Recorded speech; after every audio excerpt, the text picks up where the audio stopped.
So I was out for a spin on my bike today in the west of Ireland, and it's been pretty wet the last couple of weeks.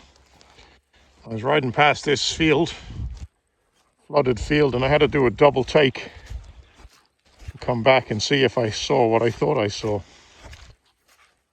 And I'm getting closer to it now, and I think I did.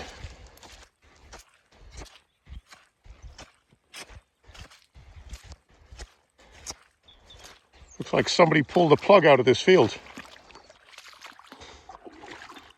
I've never seen that before. There's a sinkhole right there under the water, and this field is draining right into it.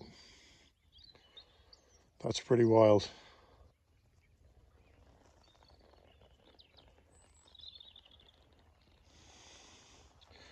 Looks like there might be another couple of them over there. I'm guessing the limestone under here. This is in Mayo, close to Cong, Loch Corrib. And it's just draining down through the limestone.